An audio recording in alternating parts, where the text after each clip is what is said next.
Assalamualaikum warahmatullahi wabarakatuh.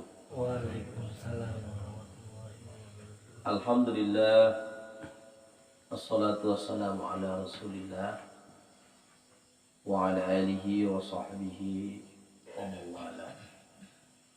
Rabbi israh li sadri wa yassir li amri wahlul 'uqdatam min lisani yafqahu qawli. Subhanaka la ilma lana illa ma 'allamtana innaka antal alimul hakim. Wa qala Allah ta'ala fi kitabil karim ba'da na'udzu billahi minasy syaithanir rajim. Bismillahirrahmanirrahim. Wal akhiratu khairun laka minal ula. Wa qala an-nabiy sallallahu alaihi wasallam kun fid dunya ka'annaka gharib aw 'abirus sabil. Atau kama qala an-nabiy sallallahu alaihi wasallam, amma ba'du. Alhamdulillah, puji syukur kita panjatkan kehadirat Allah Subhanahu wa taala yang telah memberikan kepada kita kesehatan dan keafiatan sehingga kita semuanya bisa menghadiri majelis pengajian ini, dan kita lanjutkan nanti dengan zikir bersama. Mudah-mudahan kehadiran kita di majelis ini menjadi tambahan pahala untuk kita semuanya. Dan selama kita berada di majelis ini senantiasa memperoleh rahmat dari Allah dan mendapatkan maghfirah dari Allah Subhanahu wa taala sebagaimana janjinya. Salawat dan salam tidak lupa kita sampaikan kehadirat Nabi sallallahu alaihi wasallam. Allahumma shalli ala sayyidina Muhammad wa ala ali sayyidina Muhammad. Alhamdulillah, pada malam hari ini, malam Jumat, seperti mana kurikulum yang coba kita terapkan, insyaallah setiap malam Jumat kita akan mengkaji kitab Al-Hikam yang ditulis oleh Ibnu Athaillah As-Sakandari, salah seorang ulama tasawuf yang dalam pengetahuannya, dan kita akan mengambil manfaat ilmu dari apa yang terdapat dalam kitab Al-Hikam. Waalaikumsalam warahmatullahi wabarakatuh. Sebelumnya, mari kita sama-sama mengirimkan satu Fatihah untuk beliau. Ala hadihin ya, wa khususan ila hadratin Nabi Muhammad sallallahu alaihi wasallam, khususan ila wahai Syekh Ibnu Athaillah As-Sakandari syaudillahi wa lahumul Fatihah. A'udzu billahi minasyaitonir rajim. Bismillahirrahmanirrahim.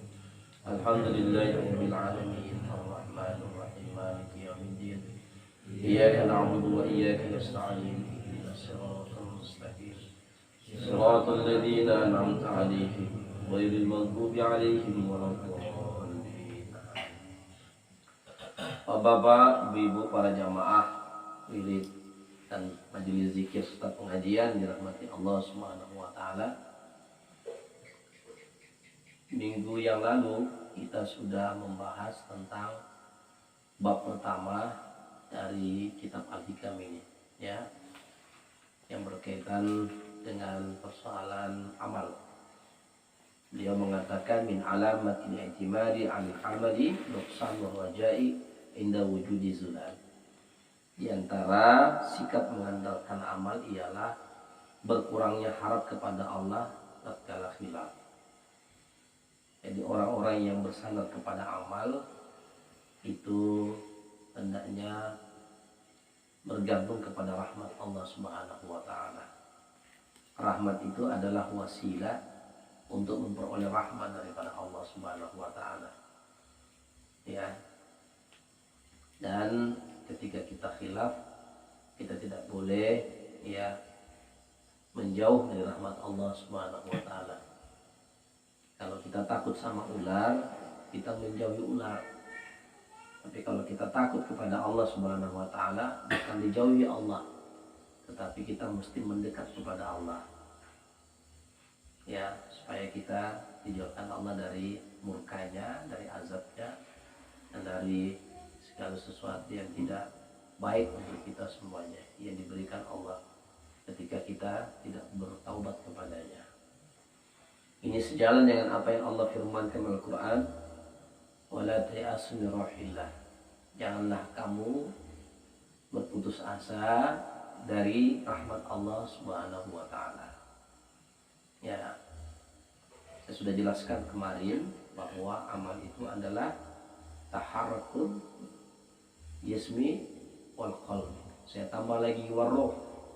Ya, bergeraknya amal itu adalah bergeraknya jisim atau jasad atau fisik, dan juga bergeraknya qalbu, dan bergeraknya ruh dalam melakukan sesuatu atau mengerjakan sesuatu.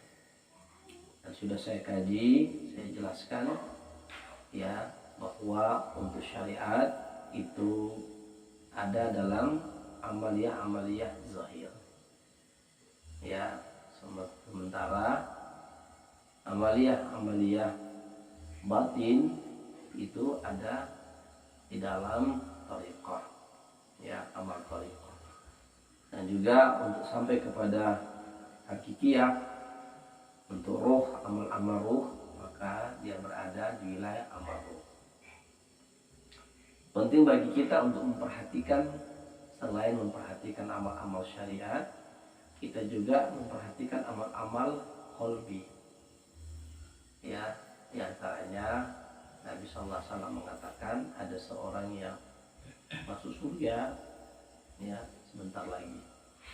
Tiba-tiba ada orang yang lewat menggantungkan dia pegang dia punya selendang, masih basah dia punya wajah dengan air wudhu, masuk ke dalam Masjid Nabawi. Orang tidak terlalu percaya ya bahwa ini orang ini penghuni surga. Besoknya Nabi bersabda lagi, sebentar lagi akan lewat di hadapan kita penghuni surga. Lewat lagi orang yang sama dengan yang kemarin. Hari yang ketiga Nabi bersabda lagi, akan lewat di depan kita orang yang menjadi penghuni surga. Kemudian salah seorang sahabat Nabi, kalau tidak salah saya, Abbas bin Abdul Muttalib, ya, bukan Abbas, Abdullah bin Abbas, yaitu anak besarnya Nabi SAW. Waktu itu beliau masih kecil, penasaran, ya ini kok bisa orang ini dikatakan Nabi penghuni surga. Akhirnya kemudian dia mencari tahu apa sih amalan orang ini sampai Nabi sendiri bersabda bahwa dia adalah penghuni surga. Kalau Nabi bersabda penghuni surga, orang ini berarti itu sudah Allah sendiri yang mewahyukan kepada Rasulullah. Ya, bukan karena Nabi sendiri mengatakan, tetapi Allah yang mewahyukan kepada baginda Rasulullah bahwa orang itu adalah calon penghuni surga. Setelah diteliti, dia minta izin datang ke rumah dengan alasan menginap karena diusir dari orang tuanya, dari bapaknya. Jadi alasan Abdullah bin Abbas buat alasan, ya, kenapa datang ke sini mau nginap. Dia bilang, baik, kenapa mau nginap? Saya diusir dari bapak saya. Akhirnya kemudian dia minta izin untuk nginap. Setelah nginap, dia mau melihat ini orang ini amalannya apa. Malam hari dia lihat orang itu biasa, ya seperti sahabat-sahabat pada umumnya. Satu hari dia menginap, biasa-biasa aja. Ini orang ini sholat berjamaah, tidak ada hal yang spesial, amal-amal spesial yang dia nampak tidak ada. Demikian juga hari kedua dia melihat tidak ada amal-amal spesial. Hari ketiga kemudian karena tidak dia lihat amal yang spesial, dan kemudian batas untuk bertamu di rumah seseorang itu 3 hari. Saya ulangi, ini hak, ya. Hak nih. Diseriusin kalau lagi belajar. Nah, hak kita ketika bertamu di rumah orang itu 3 hari batasnya kita nginap. Ya, itu kewajiban kemudian tuan rumah untuk melayani. Lebih dari 3 hari dia mesti minta izin sama tuan rumah apakah diizinkan untuk menginap selanjutnya atau tidak, karena takut nanti memberatkan. Itulah hukum Islam mengajarkan kepada kita. Setelah 3 hari kemudian sebelum dia pamit, dia katakan, wahai bapak, saya sebenarnya menginap ini hanya sebagai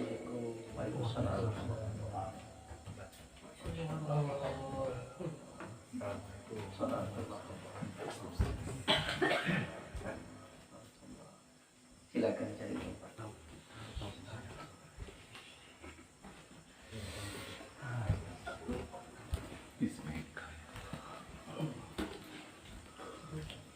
Saya sambil ya, tolong diperhatikan aja karena masih capek sekali badan saya. Belum sempat badan saya dibaring-baring sampai jam 5:30 di rumah dengan jadwal yang sangat padat. Kalau agak sedikit ngantuk-ngantuk saya tolong dimaklumi ya. Jadi kita lanjutkan ini kisahnya. Ini kita perlu mengambil kisah ini supaya kita jangan mengira bahwa tidak ada amal batin. Ada itu amal qalbu, itu ada amal batin. Tidak boleh kita menyepelekan amal batin ini karena dia juga akan menentukan amal kita, ya. Jadi setelah kemudian selesai 3 hari dia minta izin, wahai bapak, sebenarnya saya ini nginap di rumah bapak ini dengan alasan saya diusir dari orang tua. Itu alasan saya saja. Sebenarnya saya datang ke sini nginap, saya mau melihat amal spesial bapak ini apa sebenarnya. Sehingga Rasulullah SAW mengatakan bahwa bapak itu adalah seorang penghuni surga. Dikecilkan aja suaranya, dikecilkan sama mereka. Ya. Jadi kemudian setelah dia berkata seperti itu, kata bapak itu, wahai anakku, sebenarnya saya itu tidak punya amal spesial. Kalau sahabat-sahabat Nabi itu kan rata-rata yang hebat-hebat itu kibairus sahabat namanya, kabairus sahabat. Sahabat-sahabat yang besar itu ada beberapa, di antaranya ada 10 sahabat yang mendapatkan jaminan surga. Abu Bakar, Umar bin Khattab, Utsman bin Affan, Ali bin Abi Thalib, Abdurrahman bin Auf, Sa'ad bin Abi Waqqas, ya. Dan beberapa sahabat-sahabat yang lain. Dan rata-rata yang namanya sahabat itu jelas radhiyallahu anhum wa radu anhu. Sahabat itu adalah, saya harus kasih tahu sama antum semua apa itu kriteria sahabat. Nggak bisa semuanya dikatakan sahabat gitu ya. Ada beberapa syarat menjadi sahabat. Yang pertama, bisa dijadikan syarat sebagai sahabat Nabi itu adalah mereka yang beriman atas apa yang dibawa oleh Nabi SAW.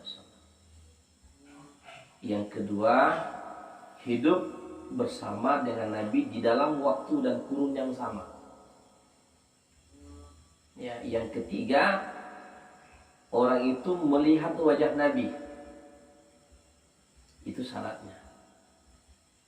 Beriman kepada apa yang dibawa sama Nabi, kemudian hidup di zaman Nabi, ya. Kemudian yang ketiga, melihat wajah Nabi. Ya. Kalau ini terpenuhi maka dia termasuk sahabat Rasulullah. Ada juga orang yang hidup di zaman Nabi tapi tidak beriman, seperti Abu Jahal, Abu Lahab, orang-orang Yahudi yang tidak beriman. Itu bukan dikatakan sahabat. Ya. Seperti misalnya contoh ini, abang-abang semuanya. jamaah ini. Ini kan orang yang mengikuti pembelajaran saya, yakin atas apa yang saya bawa, yang saya ajarkan. Yang kedua, seangkatan kita, sehidup sama-sama di waktu di kurun yang sama. Yang ketiga, melihat saya. Nah, itu. Kalau tak melihat saya secara langsung itu bukan namanya sahabat saya. Itu. Banyak orang mengaku pacarnya Laila, tapi Laila tidak mengaku dia pacar. Ya, kita lanjutkan. Di antara yang sehidup sezaman dengan Nabi SAW adalah Uwais Al-Qarni. Namun karena Uwais Al-Qarni ini tidak melihat wajah Rasulullah, karena beliau terhalang merawat ibundanya yang sudah tua, tetapi beliau sangat yakin, ya, beliau beriman kepada apa yang dibawa oleh baginda Rasulullah. Tetapi beliau tidak sempat untuk melihat wajah Nabi. Maka Uwais Al-Qarni ini tidak digolongkan sebagai sahabat, tapi digolongkan sebagai tabi'in. Ya, walaupun hidup sezaman, berada dalam kehidupan ketika Nabi masih hidup. Dia masuk dalam tabi'in, Uwais Al-Qarni. Amalan dia itu luar biasa. Ya. Kata orang tua tadi, oh iya, saya tidak punya amalan spesial, sama dengan yang lain aja. Cuman saya itu kalau mau tidur, saya punya amalan yang tidak ada yang tahu,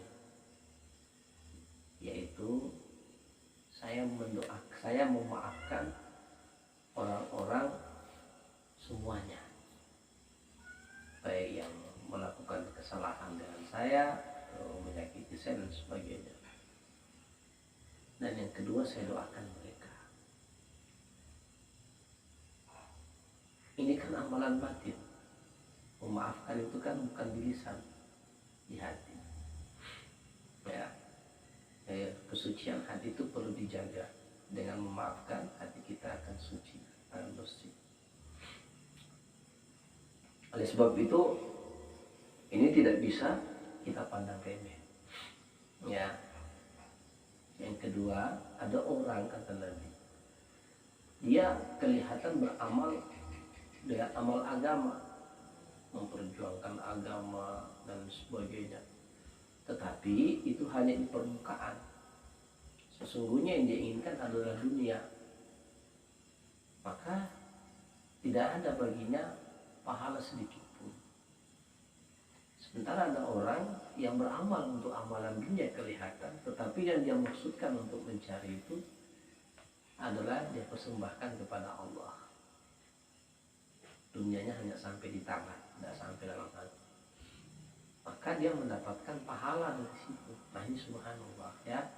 Kita perlu untuk memperhatikan juga amalan hati, amalan kolbu, ya.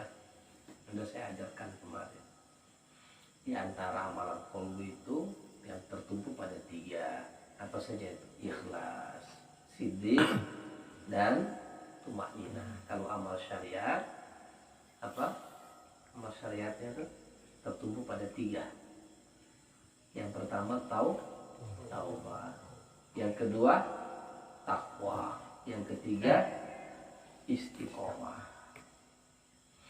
Dimanapun kamu berada sama aja, banyak orang, sedikit orang sama, ya. Istiqomah.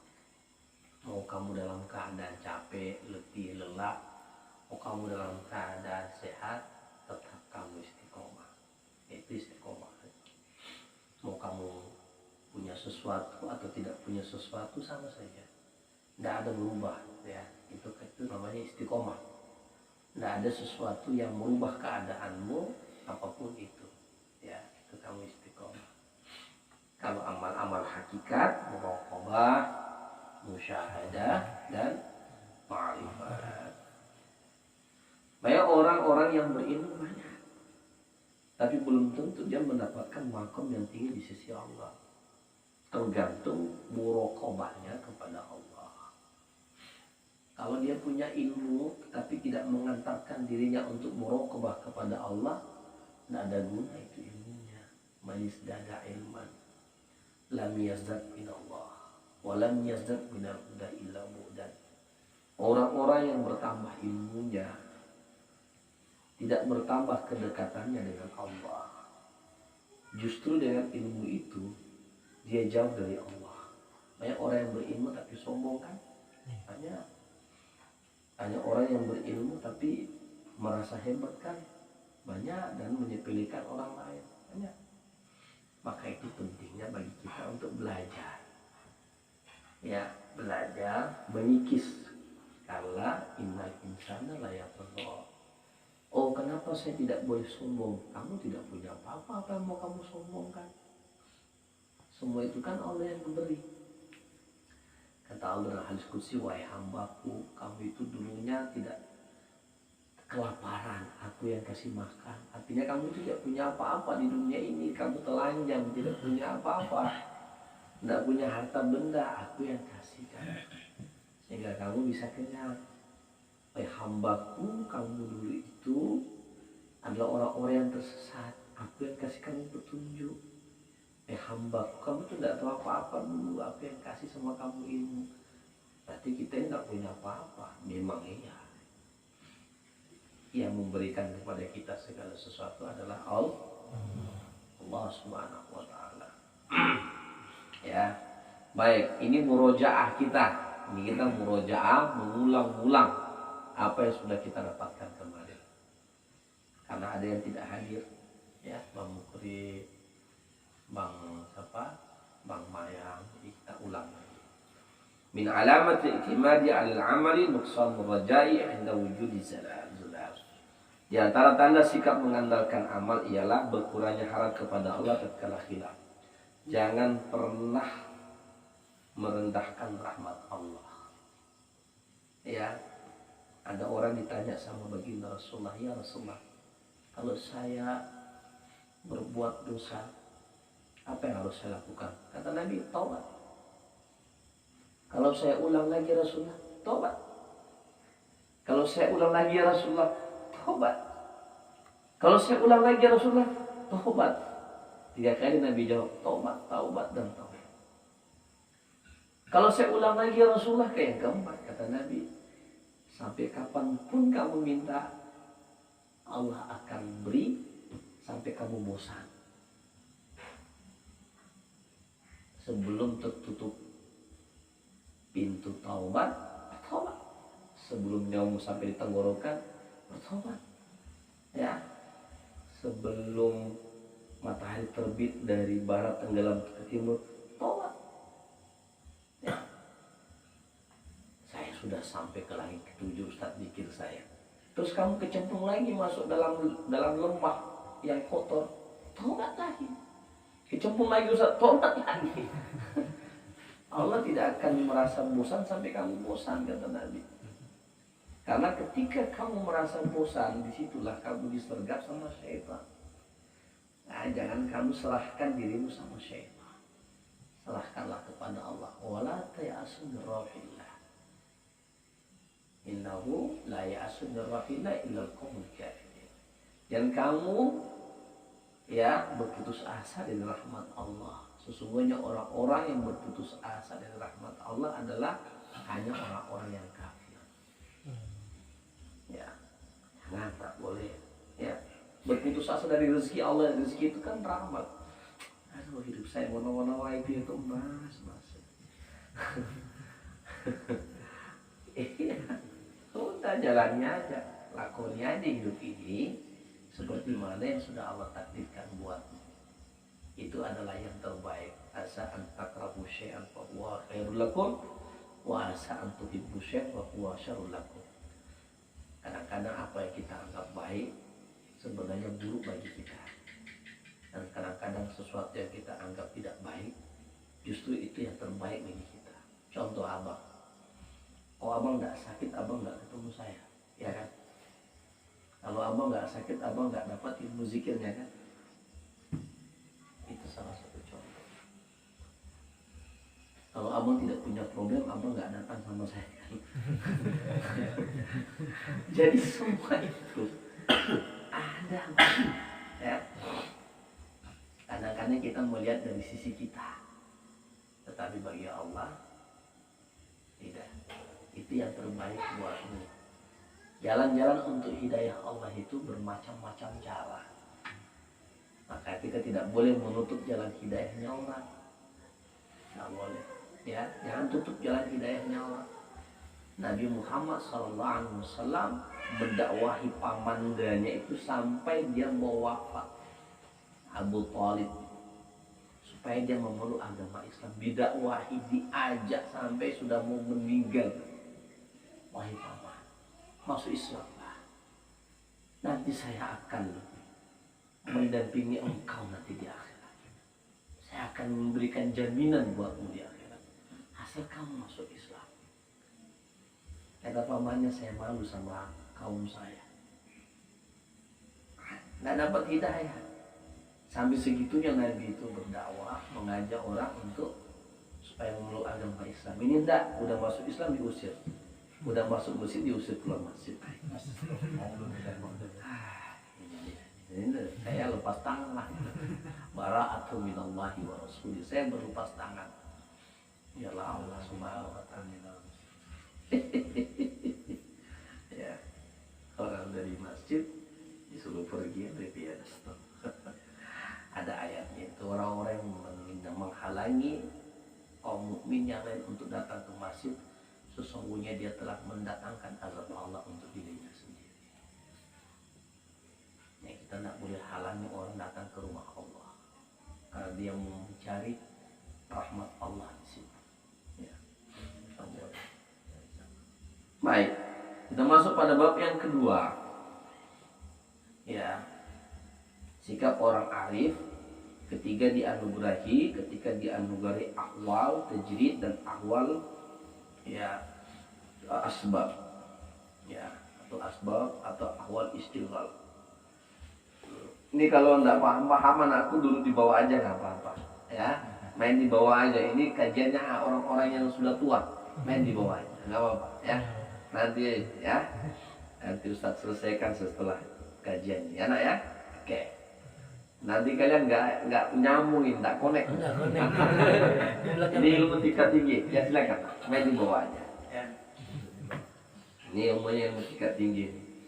Kalau Mamang aja dia mengkerut, dia punya hati kalau mau menanggap apa yang saya sampaikan. Ya. Kata Imam Ibnu Athaillah As-Sakandari, makanya jangan tidur dulu, ya. Nah, kalau gusur boleh, nggak apa-apa. Kalau kita udah sampai makom kita sama dengan Gus Dur, boleh, nggak apa-apa. Tapi kalau belum seperti ini, jangan coba-coba jadi Gus Dur kedua. Cukup hanya satu Gus Dur di atas dunia ini, ya kan? Dia itu walaupun tidur ditanya dia jawab. Kalau ini tidur nggak tahu sama sekali. Lewat nanti. Ya, makanya jamaah sekalian, saya pesankan kalau mau kajian kayak begini, monggo di siang hari itu istirahat, supaya malam hari kita bisa melek, ya. Kecuali yang kerja berat kayak mama ini, nggak usah kita suruh melek dia, emang dia kerja siang hari itu kan. Tapi semestinya itu ada namanya qailullah. Ini bang mama yang saya kasih ajarkan satu sunnah Nabi, amalkanlah itu sunnah. Namanya qailullah. Qailullah itu tidur sekejap sebelum masuk sholat zuhur. Walaupun hanya 10 menit, itu dahsyat kualitas tidurnya. Akan memberikan energi. Sampai sore antum tetap sehat. Coba diuji. Dan ini sunnah. Amalkan. Saya sering kali amalkan itu. Kalau mau waktu masuk sholat zuhur, tidur. Tapi ingat, pesankan sama istri, tolong dibangunkan kalau azan. Nanti ke-15an pun awal. Ya. Monggo yang kerja siang hari, Mang. Yang kerja siang hari kalau sampean tetap mau kuat sampai malam, ya. Monggo diamalin itu. Siang hari sebelum zuhur itu Nabi selalu, nah itu amalan Nabi. Amalan Nabi itu kan tidak mungkin tidak ada nilai-nilai kesehatan, pasti ada. Dan nilai-nilai kekuatan, dan paling tidak itu sunnah. Kita udah dapat pahala mengikuti jejak Nabi, ya. Kan kita ini mau mengikuti Nabi. Tidak ada jalan thariqah kecuali mengikuti jalan thariqahnya Nabi. Itu sudah sahih itu kalau ikut jalan thariqahnya Nabi. Kita mengambil jalan thariqah mana kalau bukan mengikut Nabi? Iya kan? Jalan thariqah kita kan sanadnya sampai sama Nabi. Jadi kalau kita memang pengikut thariqah sejati, ya ikut jalan Nabi. Karena kita sanadnya kita nyambung sampai kepada Rasul.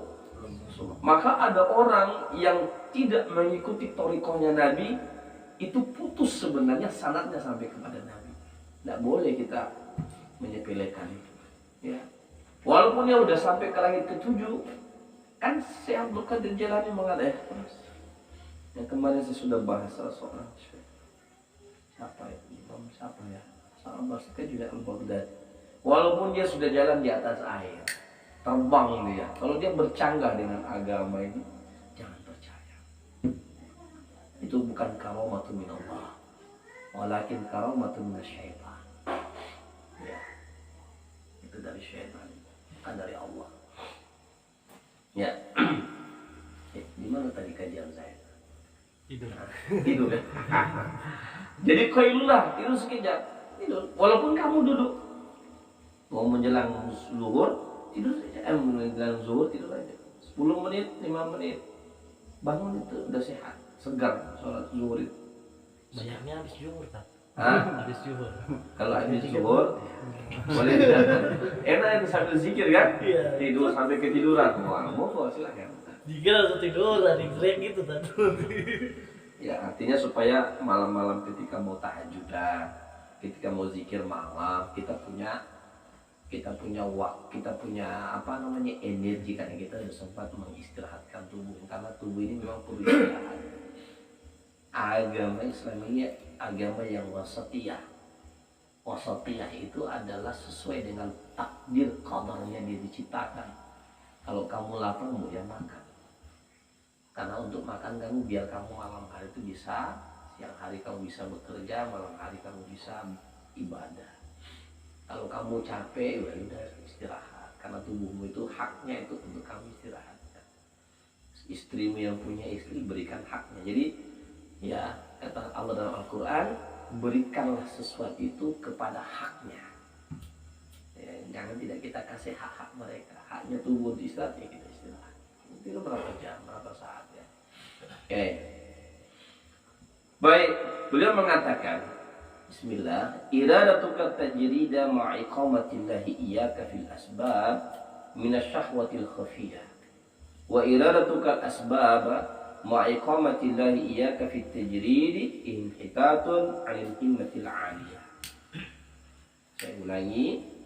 Iradatuka tajrida ma'iqamatillahi iyyaka fil asbab minasyahwatil khafiyah.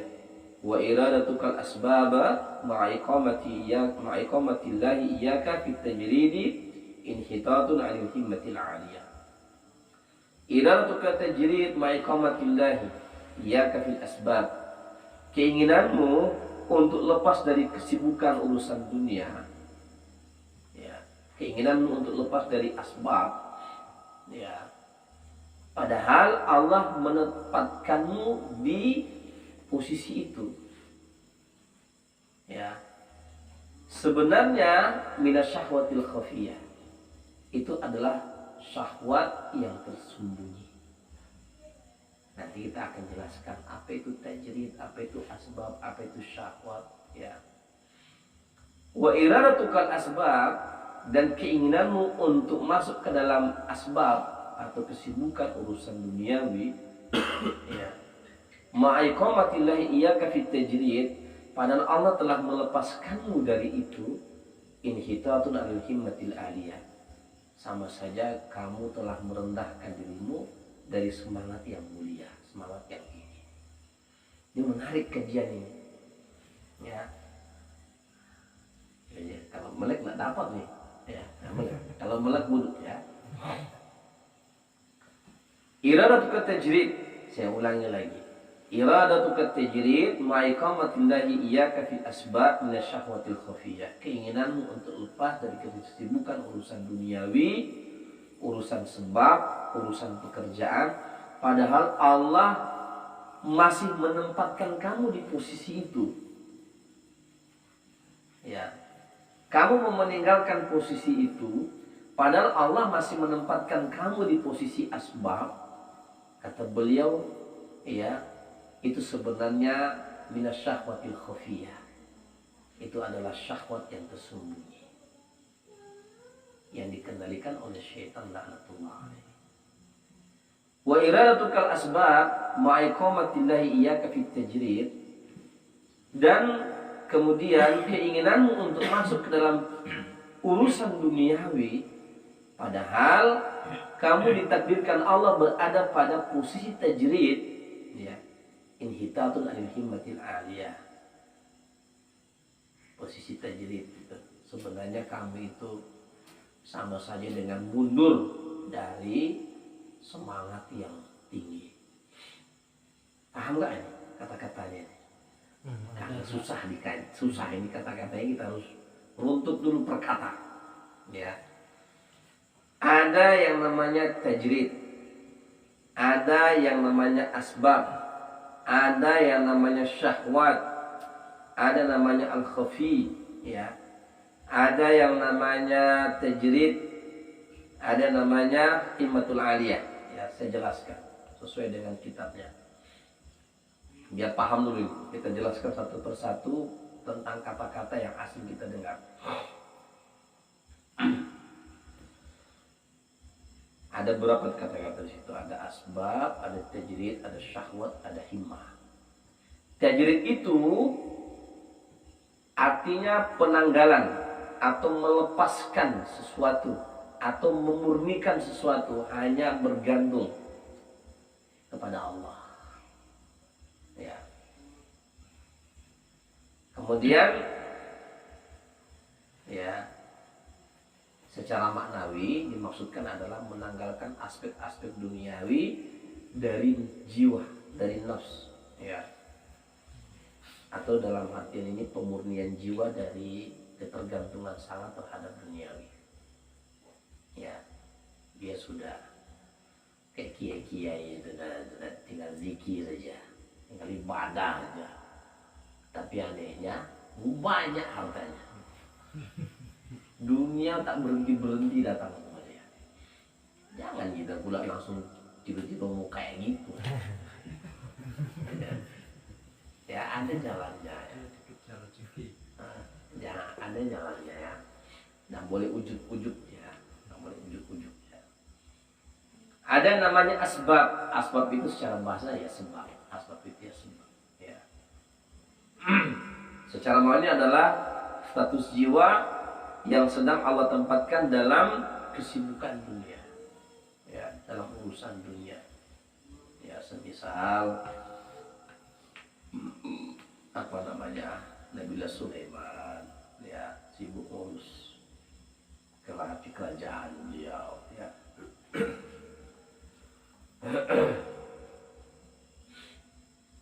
Yang ngurus dunia, tapi kelihatan dunia cuma dia nabi, ya, dia ngurus akhirat, ya. Nabiullah Sulaiman itu Nabiullah Sulaiman itu nggak ada yang tahu, nggak ada yang berani bangunin dia. Ketahuan dia sudah meninggal itu ketika tongkatnya rapuh dimakan rayap, jatuh. Nah, dia punya tempat di mihrab itu, ketika dia sholat itu dengan bertelekan tongkatnya itu, nggak ada yang berani. Di luar semuanya, setan dan jin itu nggak berani, apalagi manusia, dijaga itu. Makanya sejak zaman para nabi sudah ada mihrab. Nabiullah Zakaria punya mihrab, Siti Maryam punya mihrab. Makanya di mihrab-mihrab yang di sini ini ada isinya semua ini. Dan coba-coba buat apa-apa di sini. Coba tes. Kalau buat apa-apa nanti tuh pindah di luar itu. Paling minimal Bang Reno yang pindahin. Ya. Iya, saya nggak main-main. Semua yang di sini karena dijadikan sebagai mihrab ibadah, maka isinya itu adalah hamba-hamba Allah yang juga beribadah di situ. Karena kita udah jadikan, kita niatkan ini jadi mihrab, jadi kamar-kamar kita ibadah. Makanya kalau ada rumahnya agak lapang yang luas, jadikanlah satu ruangan bagi dia untuk dia mihrabkan dirinya di situ supaya nggak diganggu. Kalau misalnya hanya kamar dia sama istrinya, ya wis dia berdua situ. Cuma nanti buat satu misalnya sudut kamar itu, ya udah dia di situ. Jangan di situ suruh anak-anak apa segala macam, khusus untuk ente di situ ibadah. Ya saya juga buat kayak gitu. Kalau saya tidak punya kamar banyak, ya kamar anak saya, kamar saya yang 2 kamar, ya udah. Kamar yang ada, kamar saya itu yang boleh sembarang anak-anak masuk. Jadikan tempat mihrab saya untuk ibadah. Ya, alas itu. Karena kalau tidak saya ibadah di situ, ada juga orang lain di situ akan ibadah. Istri saya, makhluk Allah yang lain. Ya. Oke, kita lanjutkan. Maafin ya, suara saya tidak selantang kemarin karena memang maksain nih.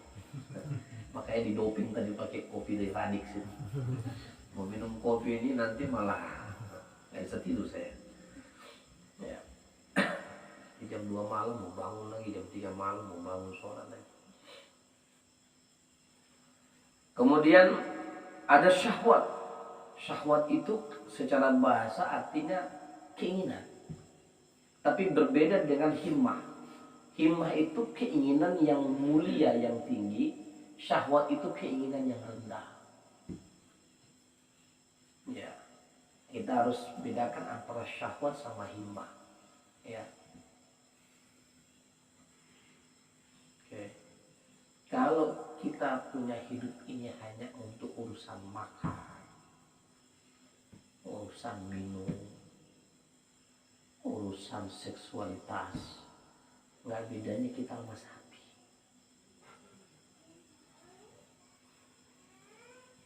Apa beda sama sapi? Ada beda. Sapi juga makan, minum, kawin. Kalau hidup di atas dunia, hanya ini urusan kita. Lebih mulia kucing ketimbang kita. Wa ma min dabbatin fil ardi illa umamun amsal.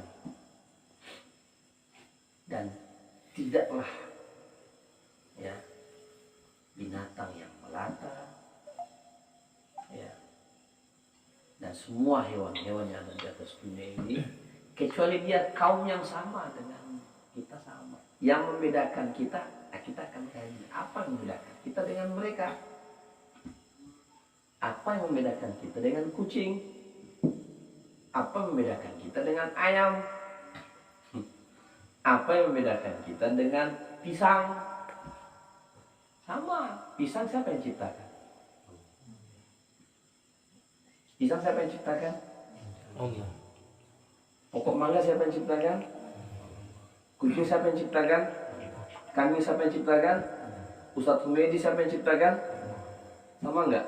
Sama. Ciptaan makhluk. Yang membedakan apa? Ini mesti kita cari tahu. Supaya kita tidak sama dengan mereka. Ya. Kalau kita memposisikan kita sama dengan mereka, maka hina dinalah kita. Murahlah harga kita di sisi Allah. Padahal Allah sudah memberikan kepada kita pakaian kemuliaan. Walaqad karramna bani Adam, dan kami telah memuliakan bani Adam, anak cucu Adam, fil barri wal bahri, di daratan dan di lautan. Jangan kita hinakan kita punya kedudukan. Ya, agak masukkan jika di dalam nih, udah mulai ngantuk minum kopi. Saya pun ngantuk ini, betul-betul saya tahan-tahan. Karena kajian ini kalau saya biarkan lewat nanti, wah ini tidak nyambung nanti dengan bab yang selanjutnya. Ya, para jamaah sekalian di Allah Subhanahu Wa Taala. Kalau kata orang itu mangan waret, turun lisak. Satu lagi Mas Allah. hidup kita kayak begitu aja, nggak jauh beda. Maka kita harus memposisikan diri kita semestinya sebagai makhluk ciptaan Allah yang telah Allah muliakan. Dengan apa Allah muliakan kita? Dengan firman Allah, wa ma khalaqtul jinna wal insa illa liya'budun. Dan tidaklah aku ciptakan jin dan manusia kecuali beribadah kepadaku, kata Allah. Oke, secara analogi sederhana, saya kasih contoh ya, supaya paham ini apa yang dimaksud dengan tujuan itu. Maksud itu apa? Jadi kita diciptakan Allah, dimaksudkan untuk beribadah kepada Allah. Makan, minum, kawin, dan lain sebagainya, itu adalah hanyalah sarana, fasilitas, kan sarana, fasilitas. Itu apa? Pak RT di mute aja suaranya Pak RT. Dibisukan suaranya.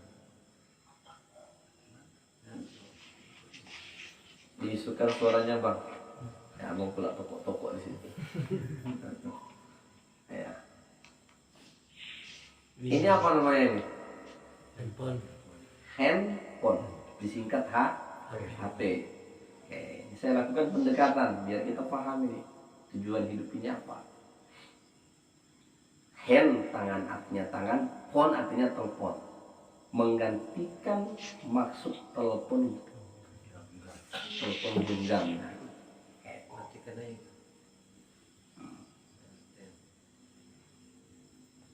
Telepon dibilang di PRT di silent, PRT. Oke. Belum. Dia kayaknya lambat loading itu.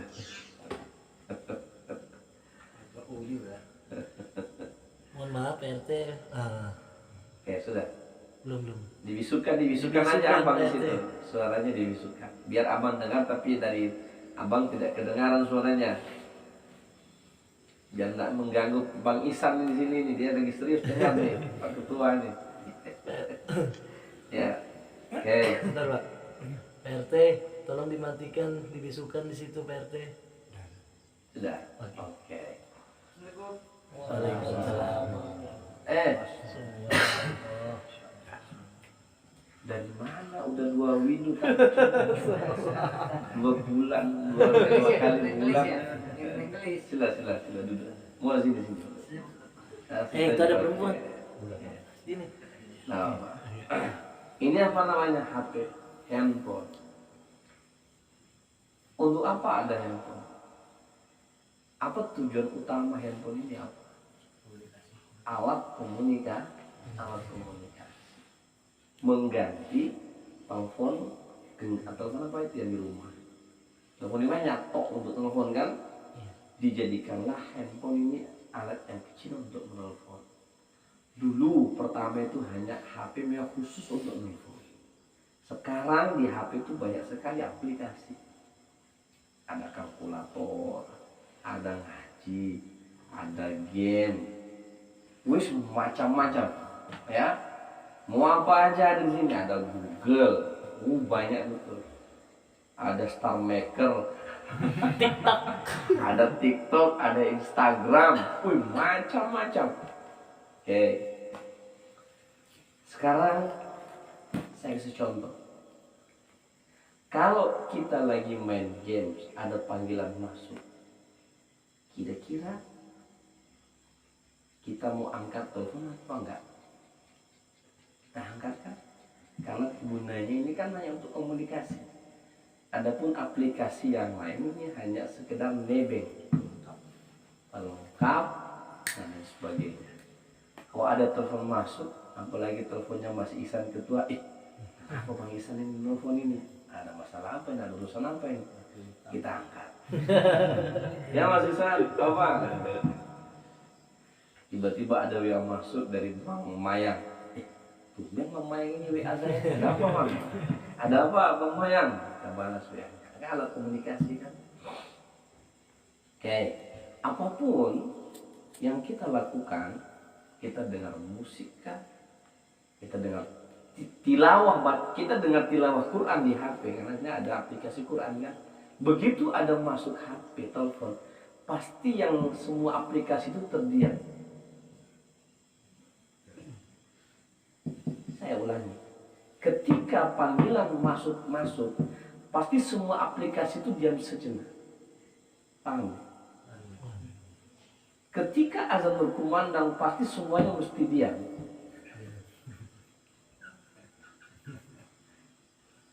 Silahkan mau nge-game, mau ngitung-ngitung kalkulator harta benda, mau dengarkan Quran, membaca Quran.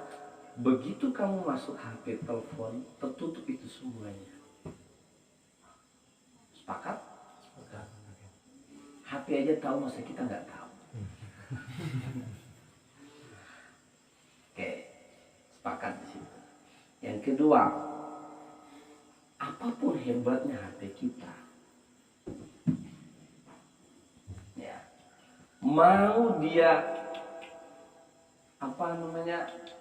harga berapa, tapi kalau dia nggak ada fungsinya untuk nelfon, masih bisa dikatakan handphone? Tidak. Apa yang kita lakukan? Kita jual, Pak, harganya murah, kita anggap HP ini rusak. Walaupun HP ini canggih, tapi kalau nggak bisa digunakan untuk nelfon, untuk WA, komunikasi nggak bisa kita bangun, HP ini akan nggak ada nilai dan harganya. Begitulah manusia. Kalau ketika komunikasi kamu dengan Allah itu nggak ada, kamu nggak punya nilai di sisi Allah. Itu apa? Nggak punya harga kita.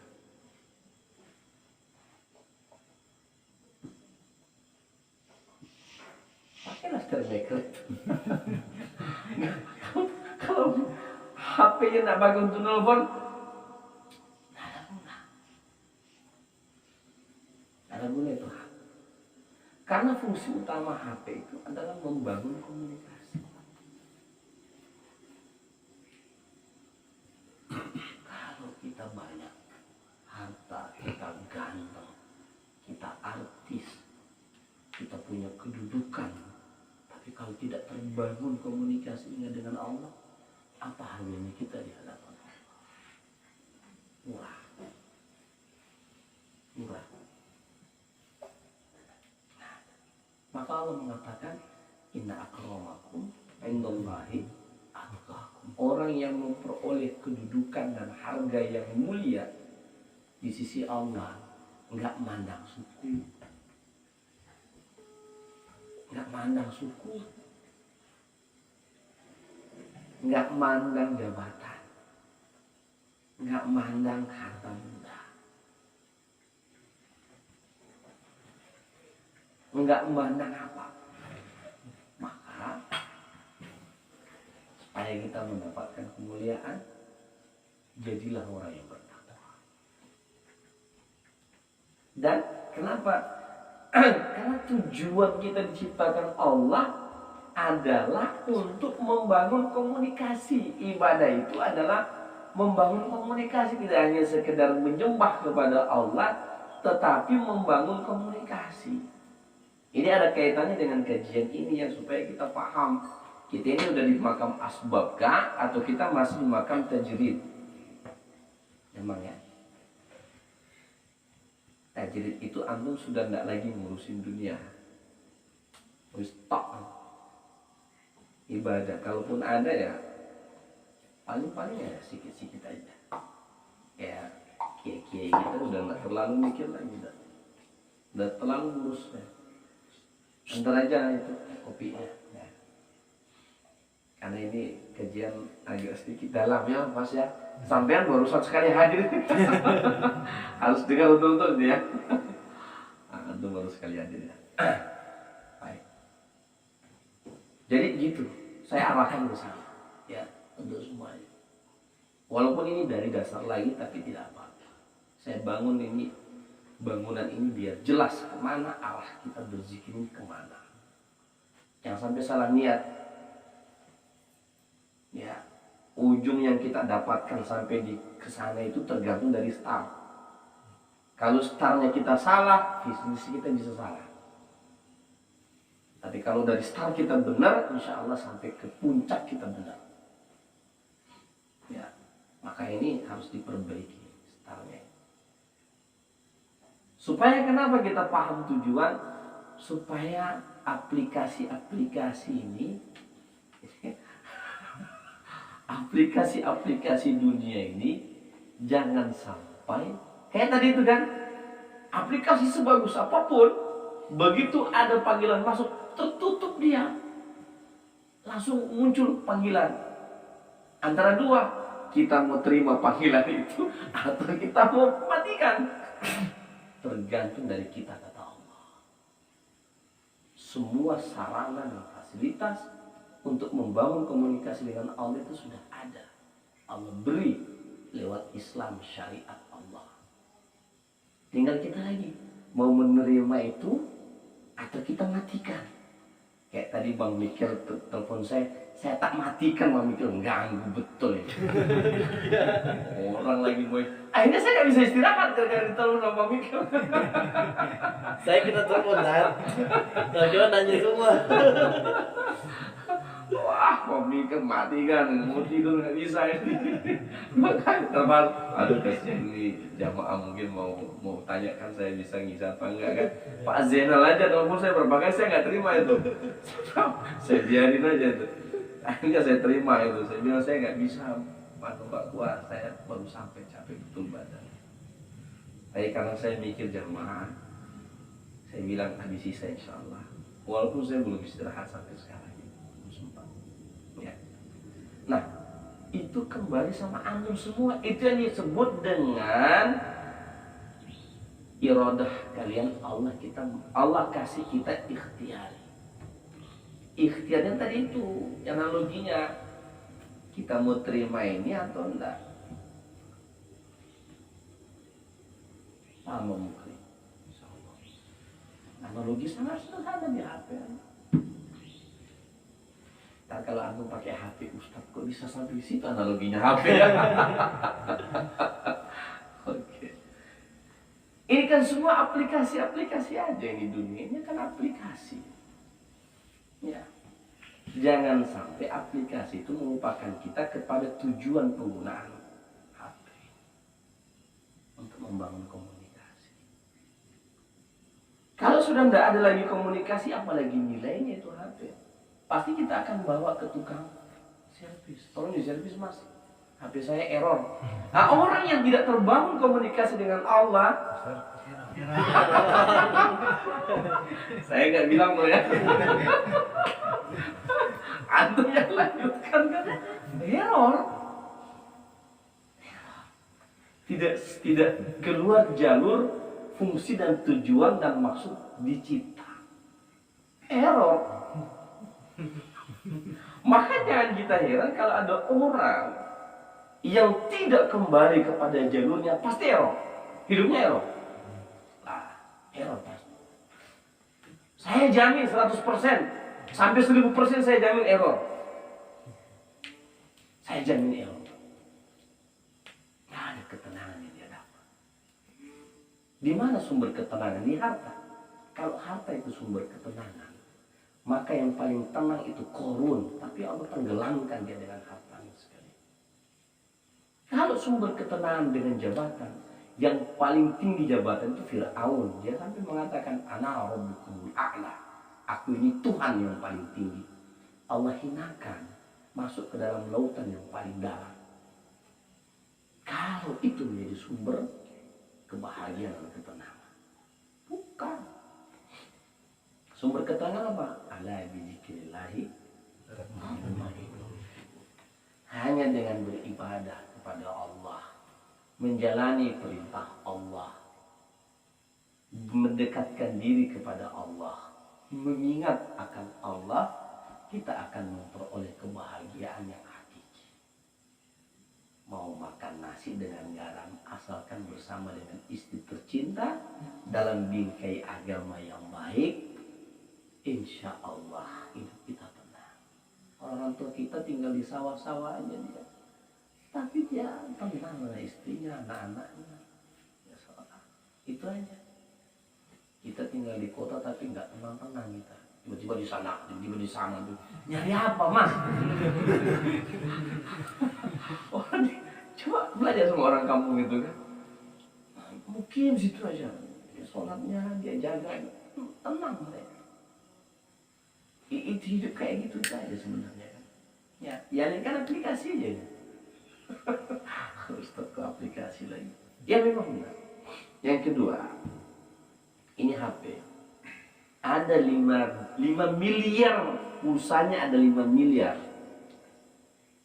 Ada 5 miliar. Bukan HP saya yang punya pulsa 5 miliar. Nah, nanti bisa kalian ambil pula. Ini contoh. HP, sebagus apapun HP, keluaran baru apapun HP, mahalnya nggak ketulungan miliaran. Pulsanya miliaran. Tapi kalau nggak ngecas, nggak ada baterai, nah bisa dipakai.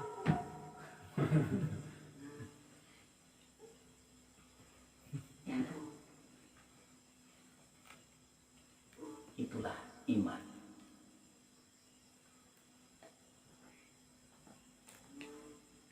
Kalau nggak dicas, mati. Kalau bukan nggak dicas, mati. Jiwa kalau nggak dicas, mati. Apa cara ngecasnya? Ini cara ngecas.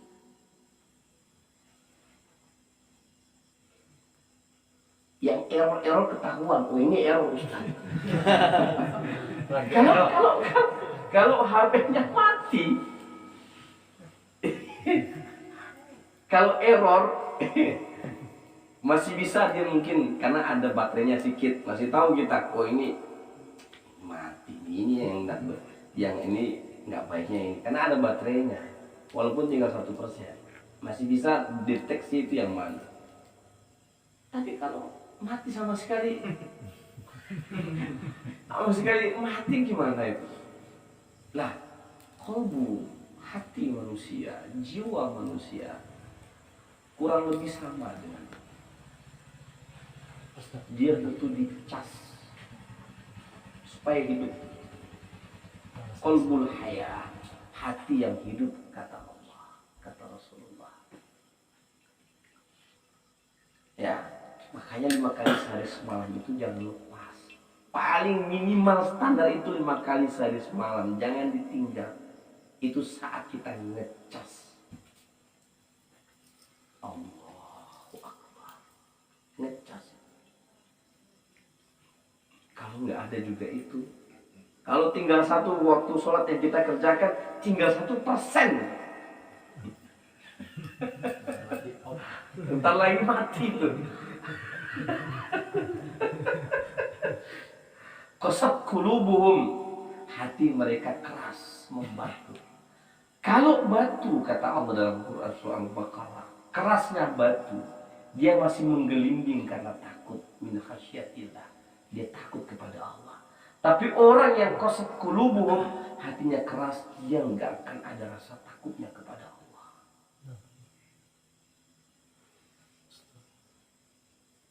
Praktekkan silakan. Mau testimoni monggo, silakan testimoni. Kalau kita dalam hati kita tidak ada rasa takut kepada Allah, tanda hati kita udah keras. Kalau masih kita mau dengarkan panggilan Allah, udah lewat 3 SKS.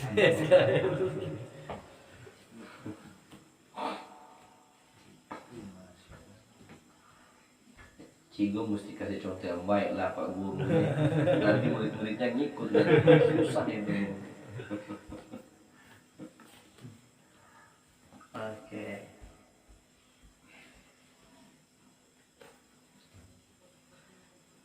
Apa yang saya bahas hari ini adalah menyangkut masalah ibadah. Ya. Menyangkut masalah ibadah. Jadi saya antar dulu fungsi, tujuan. Jadi nanti kalau lupa apa sih yang dijelaskan Ustaz, tengok HP aja. Oh maksud Ustaz ini. ini udah dapat penjelasan. Saya analogikan sederhana karena setiap hari kita genggam. Entar nanti kalau kalian lagi down, lagi futur, lagi degradasi, tengok penjelasan Ustaz dulu gini loh. Ini apa? Jangan sampai tinggal 1%. Kalau tinggal 1% itu mau naikkan itu kita butuh berjam-jam untuk bisa sampai full 100%. Nah sama kalau kita lagi degradasi.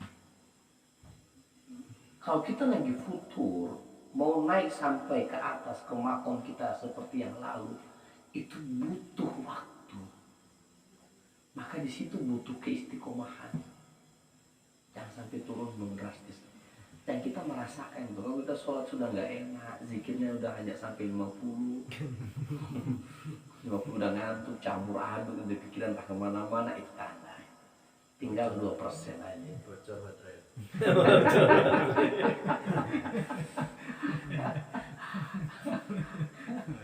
Ya.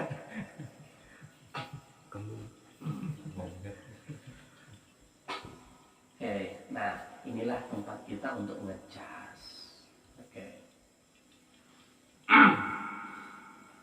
Baik. Para jamaah sekalian Allah Subhanahu wa taala. Karena kita ketika beribadah itu kita membutuhkan sarana. Kita membutuhkan pakaian. Ya kan? Sebagai alat untuk menyempurnakan ibadah. Nah, mungkin kita sholat telanjang. Okay. Kita membutuhkan kendaraan untuk sampai ke majelis ilmu ini kita pakai motor. Itulah sarana.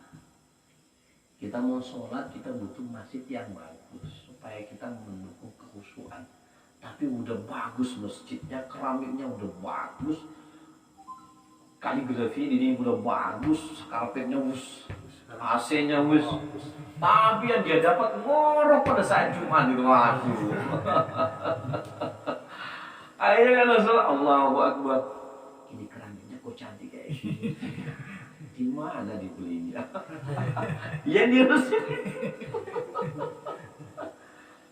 Padahal Nabi itu tahu nggak itu? Nabi itu sholat itu beralaskan hanya daun pelepah yang dianyam.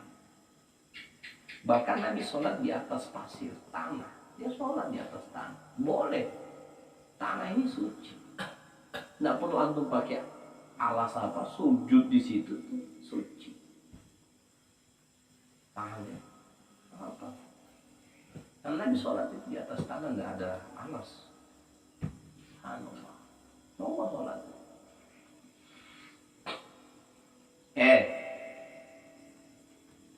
Kita butuh sarana. Nah, sarana inilah yang disebut ya. Ada sarana ini, ada yang sarana sebab, ada yang sarana tajrib. Ya. Ada orang yang masih di wilayah asbab, di wilayah sebab, dia masih harus mencari, dia harus bekerja, dia harus beraktivitas mencari nafkah. Ya, karena dia masih punya tanggung jawab istri, tanggung jawab anak. Terus dia mau tinggalkan serta merta ceplak gitu, selamanya itu maksudnya, kecuali dia dalam rangka mulia Allah untuk sementara ya. Jadi kalau dia langsung tinggalkan jeblok itu, saya tinggalkan itu langsung. Kata beliau itu min syahwatil khafi, dari syahwat yang ditunggangi oleh syaitan. Dia mau cepat langsung naik menjadi mahasiswa, padahal jalurnya dia harus masuk ke SD dulu, ke SMP dulu, langsung jomplang. Bahaya. Ini orang nanti nggak tahan, ujung-ujungnya dia nanti ya menyalahkan. Contoh, mohon maaf, di sebahagian jamaah-jamaah pengajian baru belajar tentang bid'ah. Nengok Mas Isa, Mas Isa ini bid'ah ini Mas Isa. Ada kan gitu? Ada. Kita bilang iya Mas Isa itu bid'ah. Kenapa? Dulu Mas Isa nggak ada, sekarang ada kan bid'ah namanya, diada-adakan. Karena Allah sendiri mengatakan Allah itu adalah yang mencipta sesuatu yang baru. Kita ini bid'ah semua. Nah, adakan dulu terus diadakan. Nah, bid'ah. Ada begitu tuh. Baru jenggotnya sedikit. Mohon maaf, saya menjenggot juga. Jangan tersinggung ngomong mungkir ya. Jadi pengajian itu, ada pengajian sebagian pengajian. Udah yang nggak berjenggot semua neraka. Janganlah. Jadi kalau orang nggak tumbuh jenggotnya, kau bilang masuk neraka juga. Gitu. Nah, yang kayak begitu tuh dia langsung mau naik tingkat, sebenarnya dia belum saatnya. Maka guru saya mengatakan, kalau ente belum saatnya menjadi seorang mursyid, jangan coba-coba. Nanti ketika ente coba untuk terbang, ente belum siap itu sayap, ente jatuh jadi mainan anak-anak. Kamu belum siap untuk jadi mursyid, jadi guru, terus kamu mencoba-coba, akhirnya kamu dimain-mainin sama orang, sama syaitan, sama iblis, sama jin. Belajar itu tunggu zaman, kata Imam Ali bin Abi Thalib. Belajar itu membutuhkan waktu yang panjang, long life education, kata orang kita Melayu.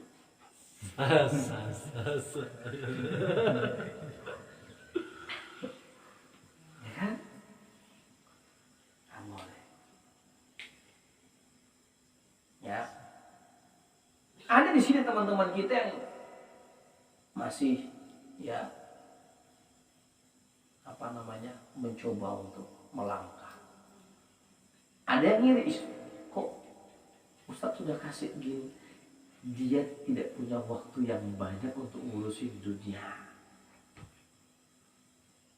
Ya antum yang banyak ngurusin dunia, maka kamu di situ dulu. Jangan kamu tinggalkan Mas Isan, jangan tinggalkan jualannya. Jangan tinggalkan jualan. Jangan ngikutin Bang Samsul, dia memang free. Sana kemarin dengan saya dapat banyak dia. Di zaman Nabi juga ada yang demikian. Abdurrahman bin Auf itu saling topang menopang dalam membangun bangunan Islam yang sempurna. Ya, Abdurrahman bin Auf, Utsman bin Affan mencari rezeki, begitu datang diinfakkan untuk agama. Abu Hurairah, ia nggak punya kegiatan apa-apa. Nulis hadis yang sampai hari ini kita katakan hadis yang datang darinya itu ribuan, berguna untuk yang datang. Jadi jangan saling iri ya, saling melengkapi. Itu baru top. Ya, jangan mama langsung tiba-tiba aku tinggalkan perusahaan tahuku. Jangan, itu nanti marah istrinya. Saya yang disalahin nanti. Ini Ustadz ngajarin apa ini, jablok gitu. Nah, jangan. Ya.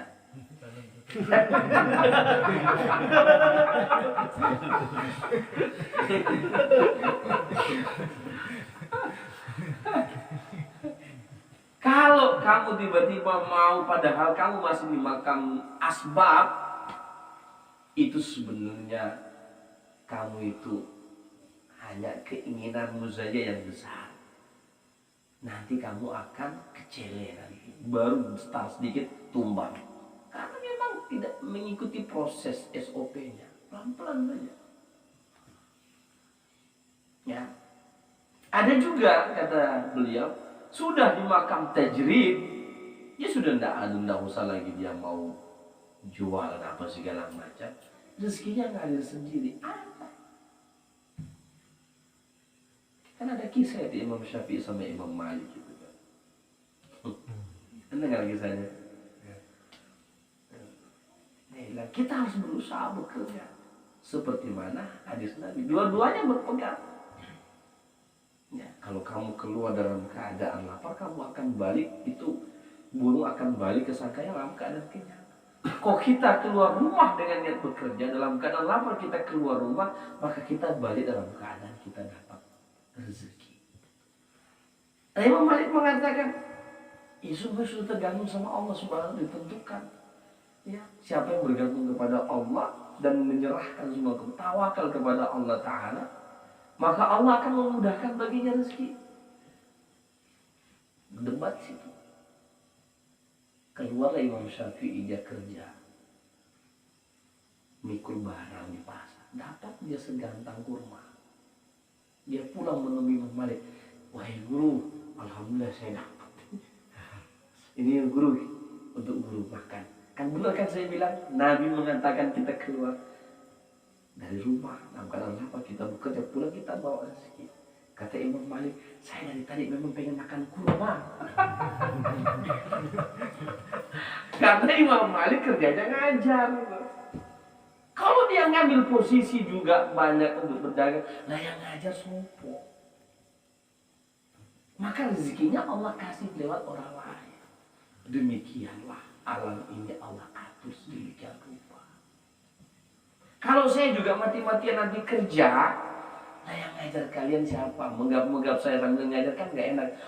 Para jamaah sekalian, para jamaah sekalian, mana kalian serius itu? Ya kan? Akhirnya dikata Ustaz, tolong diterima amplopnya Ustaz. Saya nggak tahu Allah datangkan rezeki dari anak pada saja yang saya nggak kerja. Ini saya sudah berada di posisi tajwid, katakanlah begitu contoh. Nah nanti ini juga nanti disumbangkan juga sama jamaah. Sudah selesai. Paham semua? Arti. Nah, kalau kamu sudah di makam tajwid, terus kamu lagi mengejar-ngejar dunia, kamu sudah meninggalkan makam kemuliaanmu sebenarnya. Ya udah wis. Nabi begitu turun wahyu, dia tinggalkan perdagangan. Tapi sebelum turun wahyu, Nabi berdagang. Nabi mengembalakan kambing, Nabi berdagang. Jadi Mamang jangan dulu sebelum terima wahyu, Mamang jangan tinggalkan tahu. Besok terima wahyu lagi gimana ini? Bukan bercanda. Ya, aku udah terima ilham Ustaz. Ilham apa itu? Gini-gini aku harus tinggalkan tahu. Wah, enggak. Kamu masih punya tanggung jawab istri anakmu itu mengurus. Di situ kamu punya pahala. Ambil kamu beribadah. Kecuali pekerjaan yang kamu lakukan mendatangkan murka Allah. Wis tinggalkan dengan cara perlahan-lahan. Ya. Contoh kamu jual minuman khamar. Aduh Ustaz, susah saya tinggalkan minuman khamar ini Ustaz. Ya udah pelan-pelan. Gimana caranya? Ya. Karena kalau cepat langsung dia tinggalkan, dia nggak tahu mau kerja apa. Pelan-pelan. Sampai kamu sudah bisa berdiri sendiri. Tapi niatkan yang benar, jangan mentang-mentang kita kasih jalan terus itu juga dilakukan. Ya. Man tarakal haram faqad wajada lakum halal. Siapa yang meninggalkan sesuatu yang haram, maka dia akan mendapatinya jadi halal. Oke, paham di sini ya.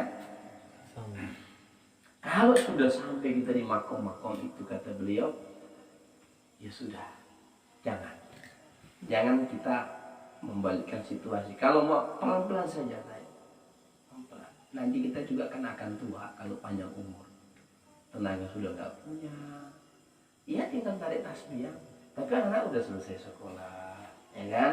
Udah pada nikah. Tinggal pengantin baru lagi mama sampai abang berdua sama yang orang rumah pengantin baru terus. Karena udah selesai sekolah, udah selesai udah rumah tangga, tinggal nimang cucu, tinggal tarik tasbih, niatkan umroh, niatkan haji. Ya, saya rasa untuk sementara itu saya juga capek betul. Sebenarnya saya besok harus lanjutkan karena ini masih ada penggalan-penggalan yang belum saya bahas. Apa syarat-syarat untuk meninggalkan asbab? Apa syarat-syarat untuk tetap di tajrid? Itu harus saya akan bahas di minggu depan. Tapi di Jumat, ya. Maka biar penasaran ini yang datang malam hari ini, yang kemarin tak datang, ya kan? Pembahasannya enak kan? Insyaallah. Jadi apa? Jangan tambah lagi waktunya. Bukan. Malam Senin ini kan udah itikat. Oh iya. Mengingatkan harus ini ya. Ya. Baik. 10 hari di Zulhijjah ini banyak fadilah. Yang mau ikut nanti dengan saya monggo ya. Saya akan sulut 3 hari insyaallah hari Senin. Mohon izin semua ini jamaah. Nanti kajian kita malam Selasa di sini. Senin, Selasa, Rabu. Saya harus kembalikan dulu tenaga dikit. Nanti hari malam Selasa atau malam Senin saya mulai start. Malam Senin atau malam Selasa? Malam Selasa. Malam Selasa karena malam Senin karena malam Selasa aja ya. Biar saya hari Senin udah mulai start puasa. Kalau malam Senin 2 hari, 2 malam, nggak 3 malam. Oh karena sudah masuk ya. Iya, mau Iya. takbiran. Karena Mungkin saya kan kalau enggak 3 malam, mungkin malam Senin lah saya. 3 malam aja karena harus mempersiapkan juga saya mau ngisi khutbah nanti. Baik, saya rasa demikian ya. Nanti kita bahas selanjutnya. Astagfirullahaladzim, doa Assalamualaikum warahmatullahi wabarakatuh.